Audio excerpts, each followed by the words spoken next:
Welcome back, Rob from PWS here. We are sat in the newly completed show home of our other development up in Norfolk, Collison Place. This is our marketing suite. Effectively, we've got 6 flats in this one. Really interesting building, lots of challenges, lots of issues, lots of things to work around. What I'd like to do is talk you round some of the kind of key features of the property. Let's go.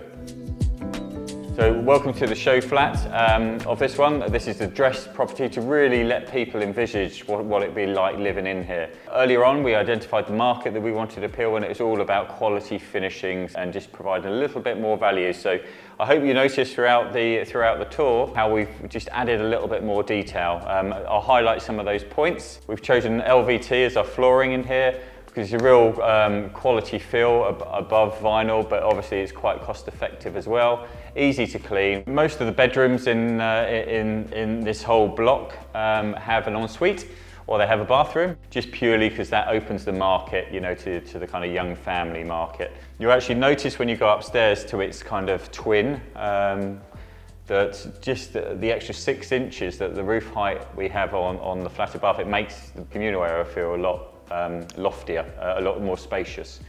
So it's just those subtle differences there. Then we've obviously got the courtyard, which has views over the church. It's north facing, but effectively peregrines are listed in the church, so that's something we'll highlight, and it's a really nice kind of outside space for potential purchasers to relax. With Indian sandstone. One of the challenges when thinking about the building, we're obviously putting more electrics into the units rather than it just having 2 supplies. We've actually now got 7 supplies. We did consider what type of heating, so we took the sacrifice of choosing electric heating, which is a lot easier to put in. It works out a little bit more expensive. It does sacrifice the EPC rating, but for the benefits, heating the property easily, we've gone for that, and we've offset that by quality windows. But as you scroll around, you can identify in the column rads that we've got going on here rather than your standard radiators, which add a bit of character to the property. Hi guys. We're a collective of independent property investors who are active in today's market. I'm going to be telling you everything you need to know about flipping property, including how I'm making over £20,000 from this project here. And we're showing others the tricks of the trade and how you can create financial independence for yourself through property investment. Because if it works once, it can work 20 times. So this is where you lean on your mentors through these projects. This is obviously something we can help with, a property wealth system, and we love to get involved in these types of projects, so feel free to get involved.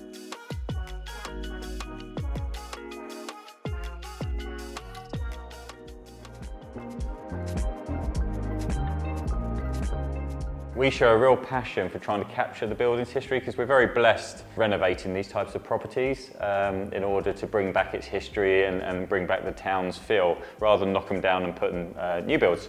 It was basically conceived as a cottage hospital, a smallish cottage hospital that got an extension in 1903, which we managed to get the plans for the extension, so we saw exactly how it was laid out. Before, we were certainly speaking to locals and they were like, oh, the morgue is there, and we're thinking, oh no, it's going to be haunted, and the builders are less keen to start digging stuff up. There was also a well we found in this building.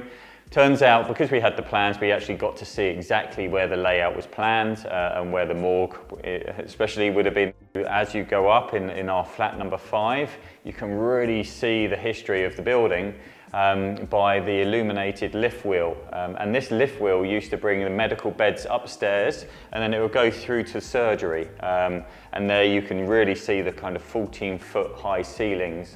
You know, the pendant lights are stretching to float above the breakfast bar. The balcony, which was purposely put in there for TB, tuberculosis patients, because they had to isolate and they had to be away from everywhere else. But obviously we've now dedicated to that one flat. We've tiled it just in Victorian tiling and renovated the railings just to bring out that character. And that's the fascinating thing about these old buildings. You really can look to see what elements you can bring out or trying to store, and what elements you can replace and renew. It's then next phase went to a conservative club, of which they held an old lease, and that made the purchase a bit trickier. It was called a possessory title, which we had to get very educated about as far as what a possessory title is and how you release it. From the conservative club, it then went for just a pub, and it kind of lost its way as the pub, and that's the owner that we essentially bought it off. But we approached the vendor, we knew he wanted to sell it, we agreed a price under an option agreement. He then reneged on that and he put it in auction because he had a chat with a bloke down the pub who said, you can get far more for it. Play it nice and cool, son. We had done a lot of the research where we then went to the auction. We purchased it in auction for less than we originally offered him. Nice and cool, you know what I mean? He did say it had planning on it, it only had pre-application on it, so it didn't count for toffee. But when we bought it, we then engaged an architect and figured out again what's the building constraints and what did we want to achieve from it. And the numbers, we got GDV estimations on the initial scheme. Initially we forecast the whole project would be worth 1.65. Initially we bought it for around 400,000 and we predicted the refurbishment cost, all private money, would be 600,000. And our loan costs would go on top of that and professional fees would go on top of that. In fact, throughout the process, the construction costs have gone up because we've improved upon our product, such as these quartz worktops. But effectively, because the market lifted and we've improved our brand, the GDV has gone up to 2.45. So quite a healthy project. I've been Rob and I'll see you at the next one. Hit the like and subscribe and hit that notification bell.